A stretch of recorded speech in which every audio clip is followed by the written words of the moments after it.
Hey guys, Garrett here from iOS Pro today. Apple has released iOS 16.1 Beta 1 to all developers today.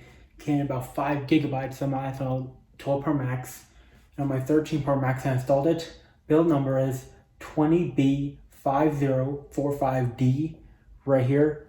So the reason why it came in at such a big storage amount is because it's when you go in from a public release to a beta release, it's basically reinstalling the OS and leaving your data behind basically.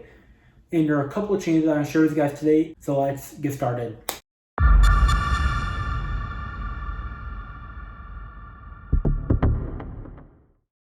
So in the About section, previously in iOS 16.0, up down to Beta 5, you can see we had the build number right outside the iOS version tab. But now Apple's removed it just like it was on iOS 16 Beta 4 and earlier. I'm not sure when it came into the tab, the About section, but I know it's like that. So now they put it back into the tab itself instead of putting it outside the tab like it was in 16.0. So in settings, go to general. You'll notice that there's a new tab for Matter accessories. Not sure what it is or what it does at all, but it says here, the Matter accessories listed above have been added to a service, connected service. These can also be added to an additional service with an app that supports Matter. So I'm not sure exactly how this works. There might be some new accessory things Apple's going to release later next year or later this year. I'm not sure exactly. I'm just estimating what it could be. And next up, CarPlay has now been moved back down to where it used to be in iOS 7. So you can see CarPlay used to be up here from iOS 11, I think. I do not know for sure. It's been such a long time. But I do know that iOS 7 had CarPlay and accessibility right down here. So now they put it right back to where it is to make it more obvious. Settings, go to battery. You can now see that battery health has now been renamed to battery health and charging. Battery health originally came in iOS 11.3, so iOS 11 brought the battery health to iPhone to fix the unexpected shutdown issues and all that kind of stuff. So interesting. And if you go into battery health, you can now see there's a new option for clean energy charging. So it says here, in your region, iPhone will try to reduce carbon footprint by selectively charging when low carbon emission electricity is available. iPhone learned from your daily charging routine so it can reach full charge before you need to use it.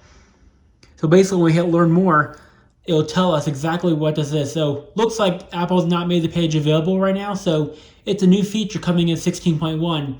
So basically I think how this works is that different countries and regions use different level of voltage to charge a device. So I think that's what it helped with. So make it so your iPhone can reduce carbon footprints when it's charging for different regions of the country that I do not know for sure, but that's what I think it does. So just a prediction. Hey guys, so this next change I forgot to mention during my last beta series for iOS 16.0. But if you have an iPhone 10 or newer running the latest iOS 16 OS, so previously on iOS 15 and earlier, this was only available on the Australian iPhones in Australia. But now Apple's brought that to the US models now as well. See, SOS, basically, Apple's now made it so the iPhone can make emergency calls only without an active SIM card. That's nice. And in iOS 16.1, Apple's changed the interface a little bit for that. So previously it looked like this. Now it looks like that. So now Apple's made it so that you can see the signal bars underneath the SOS, which is a bit interesting. So this is what it looks like. And now that's what it looks like. So previously we had just SOS. Now we have the signal bars with the SOS on top. So in settings, when you go to battery, Apple's now brought the battery percentage option to the iPhone XR, 11, and the iPhone 13 and 12 mini models now. Previously it was only available on the iPhone 10, 10s, 10s Max, 11 Pros, 12 Pros, 13 Pros, and the 13 and 12 standard models. But now Apple's brought that to the 10R, 11, and mini iPhones now. Another thing is, so previously, back when Apple introduced iOS 9 with low power mode, so when you go into this option now, you can see that previously when you turn on low power mode, battery percentage was required staying on at all times. But now, Apple has now removed it. So now when I turn low power mode on, you can see the battery percentage no longer turns on by default when you turn low power mode on. So basically, Apple's decided to no longer make the battery percentage option a requirement with low power mode. That's now separate from iOS 16 now. iOS 16 RC Final in 16.1 don't have that anymore. but 16.0 beta 8 and earlier does have that. On the lock screen, previously when you force touched or long press to customize the options here, let me do it on this one. Previously we hit customize in iOS 16.0, it'll just jump to the options. You couldn't choose to customize your lock screen or home screen without hitting the done button first.